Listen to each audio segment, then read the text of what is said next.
Gracia y paz de nuestro Señor Jesucristo. Reciban un saludo fraterno desde la ciudad de Cali, Colombia. Es motivo de gozo y un gran honor para mí participar de nuevo en nuestra convención del Seminario Reformado Latinoamericano, que en este año ha traído como tema de enseñanza y reflexión la Iglesia en el mundo versus el mundo en la Iglesia. Quisiera sumarme a la enseñanza que mis hermanos pastores y maestros han preparado para la exposición de este tema, abordándolo desde la perspectiva de la autoridad que el Señor Jesucristo ha dado a su Iglesia, la doctrina del poder de la Iglesia. En esta breve exposición veremos en su primera parte como tal la evidencia y el sustento bíblico, para después referirnos en la reflexión sobre esta doctrina al poder con el que la Iglesia ha sido investida para obrar en el mundo, el poder con el que la Iglesia ha sido dotada para que el mundo no obre en ella. La doctrina del poder de la Iglesia es de vital importancia y lo es aún más en tiempos donde la identidad y la función de la Iglesia se ve amenazada continuamente por los esfuerzos que hace este mundo de maldad de imponer sus estándares pecaminosos sobre ella. El doctor Albert Mohler, hablando sobre uno de los aspectos del poder de la Iglesia, al que ya nos referiremos en esta enseñanza, la disciplina eclesiástica, dice que la Iglesia contemporánea se ha redefinido y se ve a sí misma como una asociación voluntaria de miembros autónomos con una responsabilidad moral mínima ante Dios y mucho menos entre sí. Y advierte que de no recuperar este aspecto del poder de la Iglesia, la disciplina eclesiástica, continuará su deslizamiento hacia la disolución moral y el relativismo. Esta alusión de lo dicho por el doctor Mohler, por mencionar una de las tantas advertencias que en cuanto a la identidad de la Iglesia se hacen hoy por parte de creyentes fieles, preocupados por el estado en el que ha caído. Y en cuanto a su función, la tarea que el Señor de la Iglesia le comisionó, tenemos que decir que tristemente muchos de quienes presiden en las congregaciones al día de hoy han cedido al encanto del discurso de este mundo y lo han implementado reemplazando la predicación pura de la palabra de Dios con tal de, según ellos, lograr mejores resultados, ser más relevantes, ser más atractivos, menos ofensivos, para así supuestamente cumplir más efectivamente su labor. El pragmatismo religioso. Pero ante este panorama desalentador tenemos la declaración, la promesa que nuestro Señor Jesucristo nos dio precisamente la primera vez que hizo mención de la Iglesia según lo registran los evangelios. Dijo que las puertas del Hades no prevalecerán contra ella. Generalmente entendemos esta afirmación como la fracasada ofensiva contra la Iglesia por parte de las fuerzas de maldad. La Iglesia prevalecerá ante todo ataque que se le haga. Pero que las fuerzas del Hades no prevalecerán nos habla de la Iglesia tomando la ofensiva, irrumpiendo a pesar del cercado de la muerte y la maldad sobre la humanidad y saliendo victoriosa en su labor. Dios entonces ha dotado a su Iglesia de poder para vencer, poder para obrar en el mundo, poder para que el mundo no obre en ella. y las congregaciones fieles harán uso de esta dotación de autoridad para honrar su vocación, cumplir efectivamente su comisión y mantenerse firmes ante los embates de las tinieblas contra ella. Las puertas del Hades no prevalecerán contra ella. Esta declaración del Señor Jesucristo la encontramos en un texto clave para la doctrina del poder de la Iglesia. Abramos nuestras Biblias y entremos ya en materia en esta reflexión sobre la doctrina del poder de la Iglesia. Mateo, capítulo 16, versículos 16 y 19. Mateo, capítulo 16, versículos 16 y 19. Dirigiéndose a sus discípulos después de haberles preguntado, ¿quién dicen los hombres que es el Hijo del Hombre? Les dice, ¿y vosotros quién decís que soy yo? Respondiendo Simón Pedro dijo, tú eres el Cristo, el Hijo del Dios viviente. Entonces le respondió Jesús, bienaventurado eres Simón, hijo de Jonás, porque no te lo reveló carne ni sangre, sino mi Padre que está en los cielos. Y yo también te digo que tú eres Pedro, y sobre esta roca edificaré mi iglesia, y las puertas del Hades no prevalecerán contra ella, y a ti te daré las llaves del reino de los cielos. Y todo lo que atares en la tierra será atado en los cielos, y todo lo que desatares en la tierra será desatado en los cielos.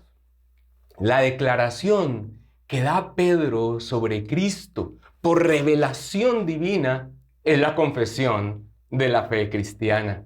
Jesús es el Cristo, el Hijo eterno de Dios, Dios mismo hecho hombre, el Rey Redentor prometido en las Escrituras que ha venido y en quien tenemos vida eterna.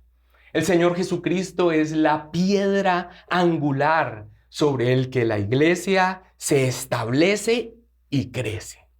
Ante esta declaración que por revelación divina da Pedro, el Señor Jesucristo lo inviste de autoridad y en él a los apóstoles. Y a ti te daré las llaves del reino de los cielos, y todo lo que atares en la tierra será desatado en los cielos, y todo lo que desatares en la tierra será desatado en los cielos.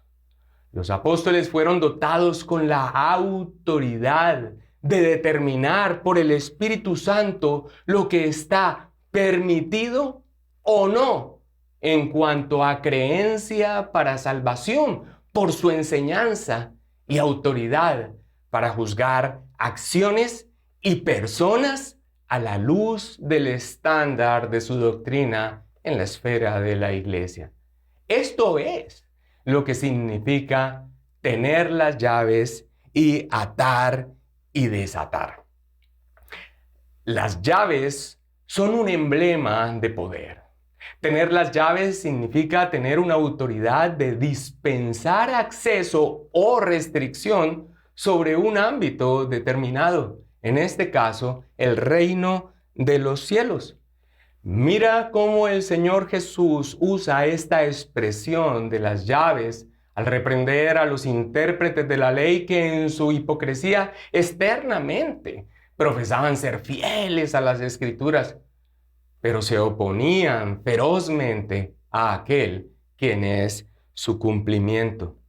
En Lucas capítulo 11, versículo 52, el Señor les dice: ¡ay de vosotros, intérpretes de la ley, porque habéis quitado la llave de la ciencia! Vosotros mismos no entrasteis, y a los que entraban se los impedisteis.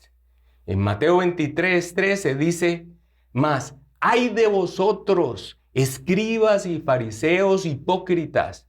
porque cerráis el reino de los cielos delante de los hombres, pues ni entráis vosotros, ni dejáis entrar a los que están entrando.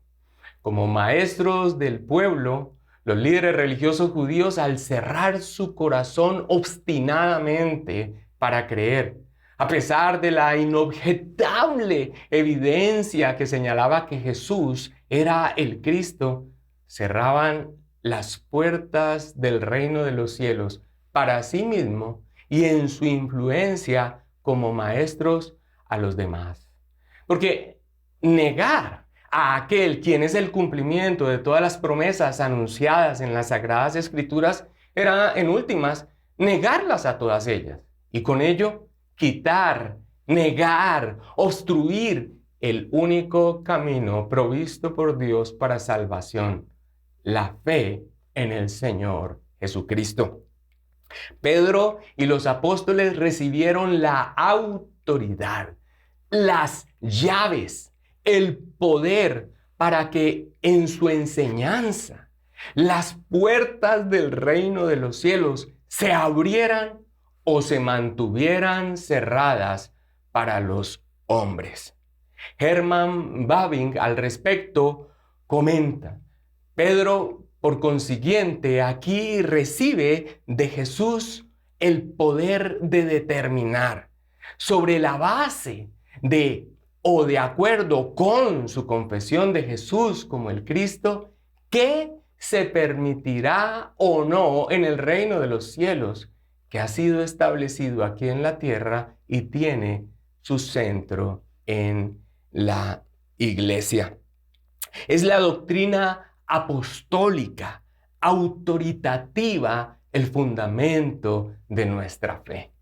El apóstol Pablo dice de los creyentes que en su carta a los Efesios que están edificados sobre el fundamento de los apóstoles y profetas, siendo la principal piedra del ángulo Jesucristo mismo, en quien todo el edificio bien coordinado va creciendo para ser un templo santo en el Señor.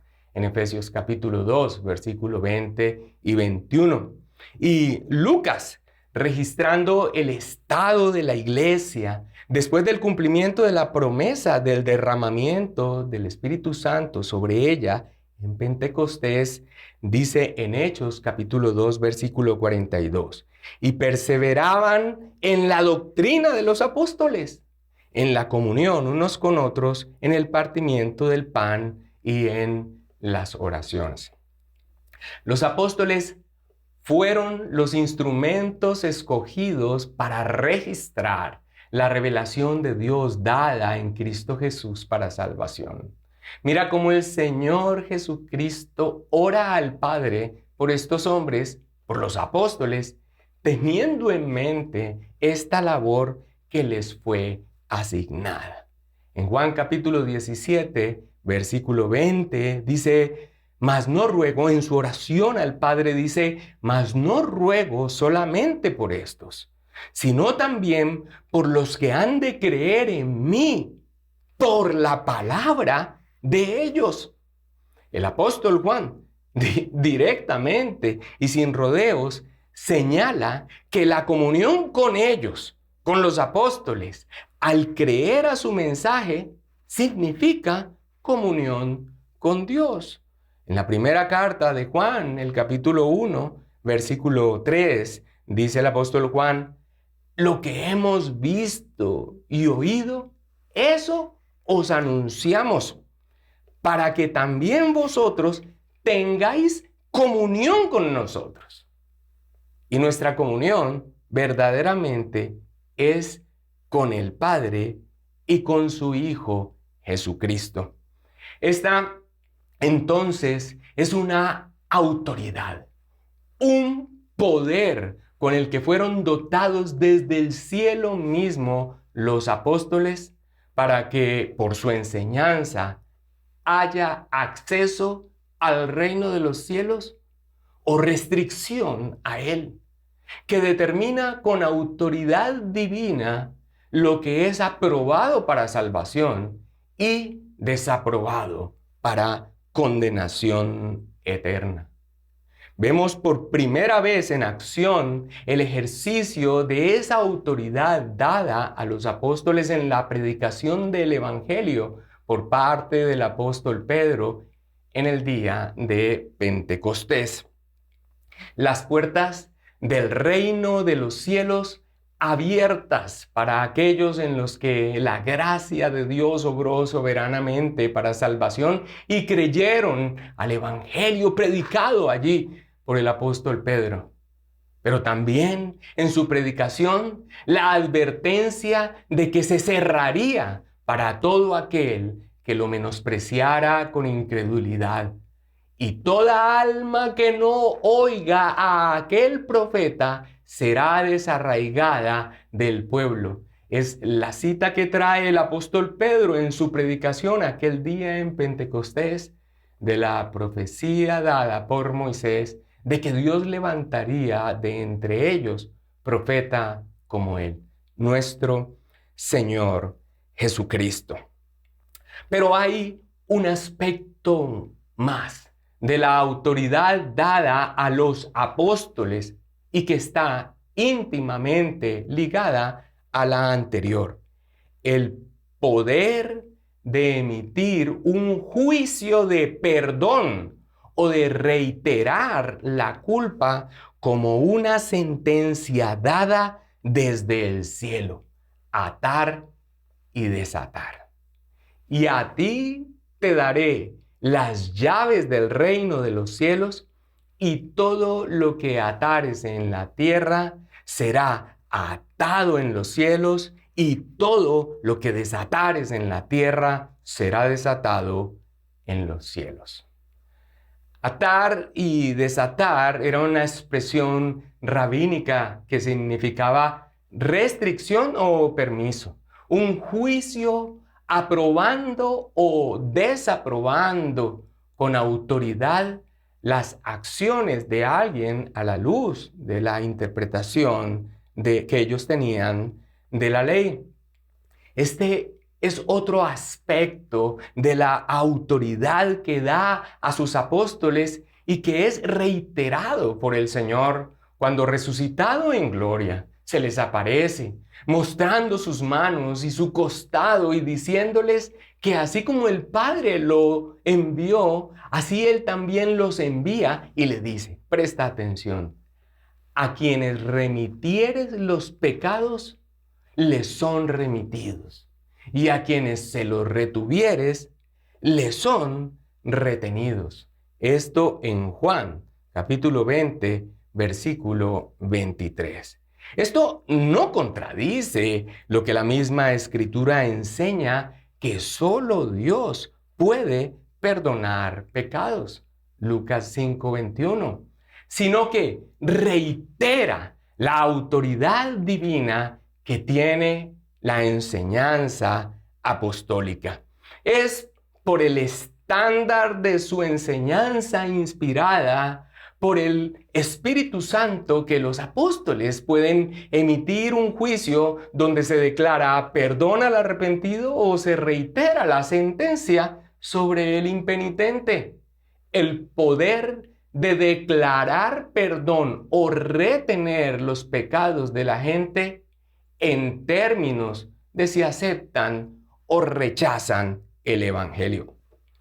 No es arbitrariamente ni guiados por sus percepciones personales, desligados de la revelación plena dada por Dios en el Hijo, el Evangelio, que los apóstoles remitirían o retendrían un juicio, una determinación de perdón o de condena sobre una persona.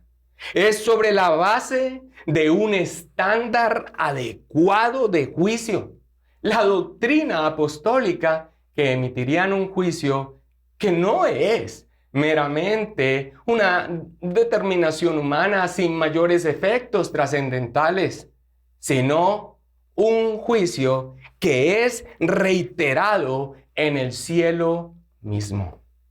Ahora, este poder, esta autoridad dada a los apóstoles, de que en su enseñanza y al creer en su testimonio haya acceso o restricción al reino de los cielos, a la vida eterna, y de que se emita un juicio de perdón o de condena sobre una persona dado desde el cielo mismo, es extendido a la iglesia, pero sobre este fundamento apostólico, de acuerdo a la palabra de Dios. En un sentido primario y pleno, esta autoridad fue dada por Cristo a los apóstoles, pero también fue extendida a la iglesia en un sentido secundario, circunscrita a ejercer ese poder sobre el estándar provisto por Cristo mismo por medio de los apóstoles, la inspiración del Espíritu Santo sobre ellos, la doctrina apostólica. La iglesia entonces también recibe estas llaves. Es investida de este poder que es espiritual, porque es dado por el Espíritu Santo en los apóstoles inspirados por el Espíritu Santo, guiados a toda verdad, enseñándoles todas las cosas y recordándoles todas las palabras de Cristo para registrar la revelación plena de Dios dada en Él, en Cristo Jesús, para salvación. Y en la iglesia, para que mediante la predicación del Evangelio en el mundo se irrumpa con poder en el reino de las tinieblas y aquellos que están en un estado de muerte espiritual y bajo el dominio del diablo sean trasladados de esas tinieblas a la luz admirable de Cristo.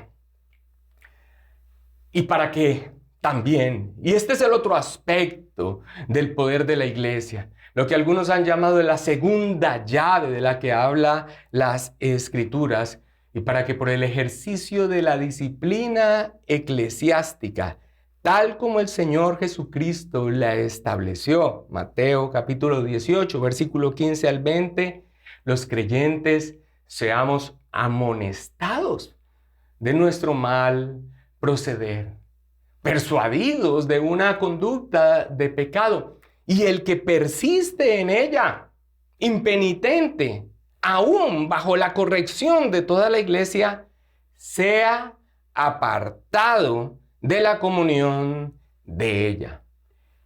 Tenle por gentil y publicano, dice el mismo Señor Jesucristo, que debemos considerar a aquellos que, llamándose cristianos, destruyen su profesión mediante errores fundamentales o conductas impías.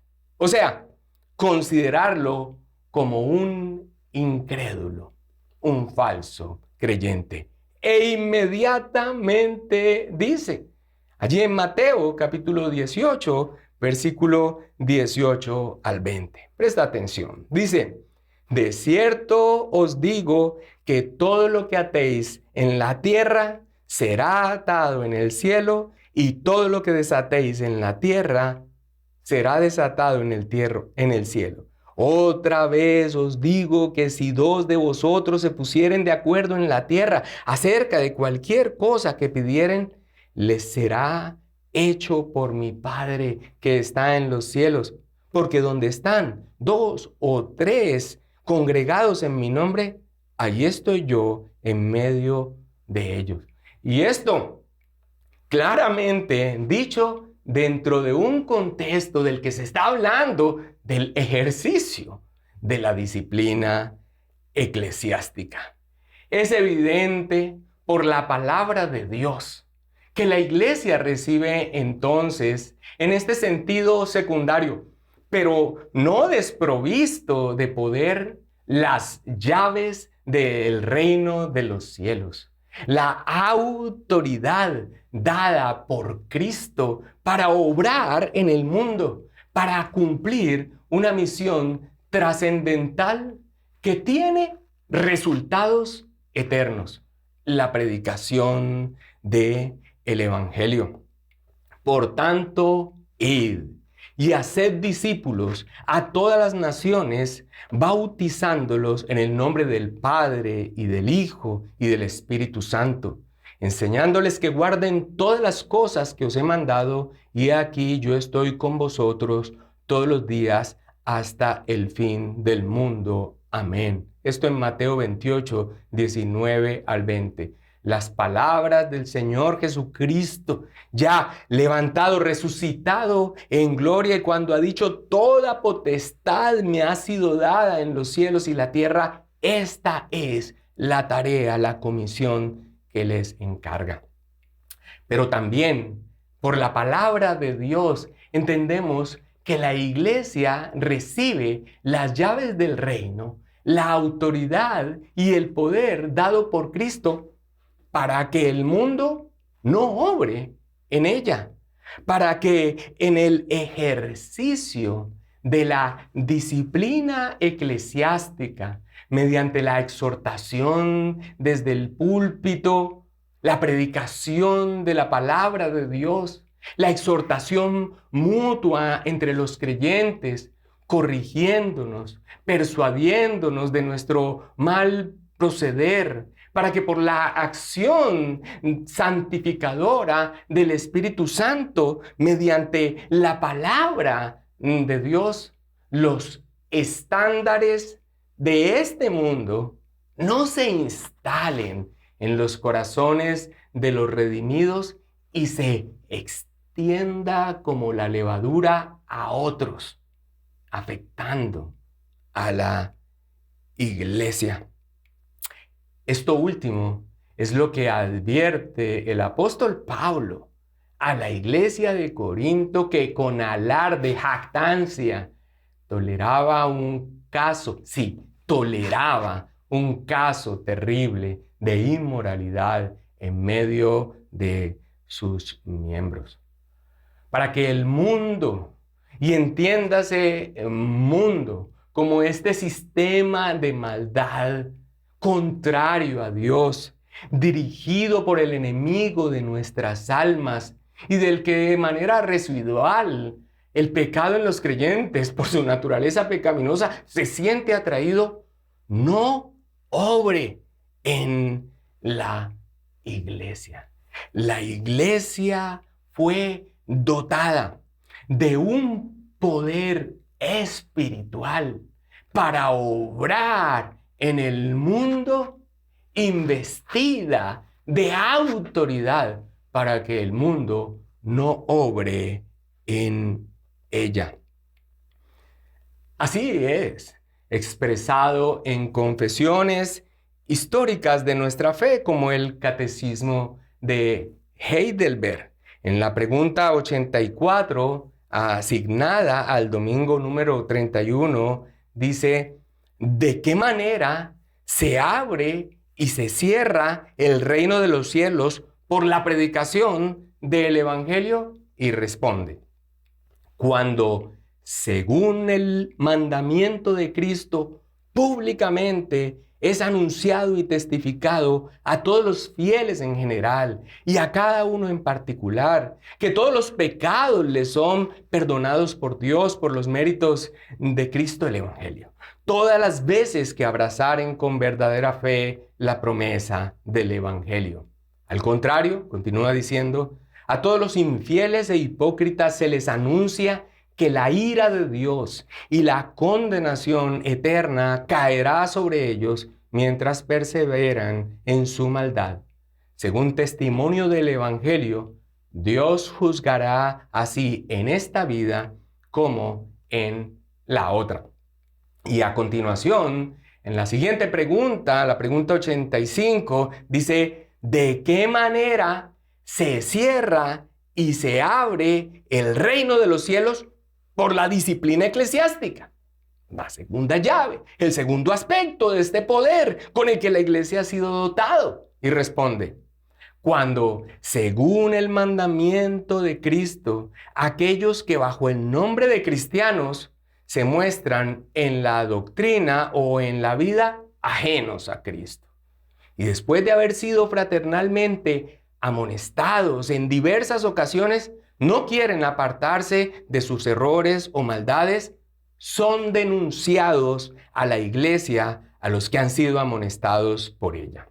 Y si aún no obedecen a la amonestación de estos por la prohibición de los sacramentos, son expulsados de la congregación cristiana y por el mismo Dios del reino de Cristo. Y otra vez recibidos como miembros de Cristo y de su iglesia, cuando prometen enmienda y lo demuestran por sus obras. Ahora, es una tragedia que la iglesia contemporánea haya desechado esta dotación de poder espiritual, menospreciándolo y reemplazándolo por lo que en su sabiduría carnal, desligada de la palabra de Dios, considera que puede hacer más efectiva su labor. Esta es una de las tristes consecuencias del abandono del fundamento de nuestra fe, la negación de la autoridad de la Biblia. Por supuesto que cuando se desecha las Sagradas Escrituras, la Biblia, como la única regla suficiente, segura e infalible de todo conocimiento, fe y obediencia salvadores, otra regla regirá a quienes así lo hagan, la sabiduría humana. Y cuando esto sucede, la identidad y la función que la palabra de Dios enseña sobre la iglesia se desfigura totalmente. Cambiar el poder de que mediante la predicación pura del Evangelio las puertas del reino de los cielos se abren para salvación por fe en Jesucristo y reemplazarlo por un mensaje menos ofensivo, más práctico, más pluralista, más liberal moralmente, es cerrar las puertas ante las almas necesitadas y botar la llave. El poder del Evangelio está en que ante la predicación fiel de su mensaje, el Espíritu Santo hará una obra sobrenatural, sacando de la muerte a los hombres, transformando un corazón de piedra en un corazón sensible a la voz de Dios, abriendo los ojos en tinieblas para que, viendo a Cristo por medio del Evangelio anunciado, vengan a Él en arrepentimiento y fe para vida eterna. La llave que abre la puerta del reino de los cielos, con autoridad y con poder, la predicación del Evangelio, la bendita palabra del Señor. Pero cuando la iglesia en el mundo, o sea, la iglesia cumpliendo su llamado, su tarea, su misión en este mundo caído del que fue rescatada, reemplaza esta llave por otra, la que en su necedad se le ocurra, este poder no obrará. Y lo máximo que obtendrá es un montón de gente emocionada y motivada por sus falsas promesas, pero que no han nacido de nuevo. Emocionados y convencidos por las estrategias carnales, pero no convertidos, no renacidos sobrenaturalmente por el poder de Dios. Y si por la misericordia de Dios, en un pequeño asomo del Evangelio, en medio de estos mensajes humanistas, alguien, insisto, por la gracia de Dios, viene a Cristo en arrepentimiento y fe, se encontrará famélico y debilitado como un niño desnutrido en medio de una congregación que no suple el alimento de la palabra de Dios para su crecimiento y madurez. Por supuesto que cuando se desecha esta llave, aquella con la que los profesantes son exhortados para vivir dignamente conforme a su llamamiento en santidad, a responder ante una salvación tan grande con obediencia a la palabra de Dios, a las normas bíblicas de moralidad, La disciplina eclesiástica también es desechada. No me juzgues. Es la consigna en la que se escudan todos aquellos que, torciendo la palabra de Dios, desechan la manifestación de la bondad de Dios en su disciplina. Y obviamente, un proceso de disciplina eclesiástica como está establecida por el Señor mismo, donde se aparta de la comunión de la iglesia a un falso creyente, es impensable e imposible de practicar en una iglesia que, como bien la ha descrito el doctor Moller, se ha redefinido y se ve a sí misma como una asociación voluntaria de miembros autónomos con una responsabilidad moral mínima ante Dios y mucho menos entre sí. La disciplina eclesiástica, considerada como una de las marcas de una iglesia verdadera, ha desaparecido de las congregaciones. John Dack, un ministro bautista particular del siglo XIX, en su conocido Manual de Teología y Orden de la Iglesia escribió: se ha dicho que cuando la disciplina sale de una iglesia, Cristo se va con ella.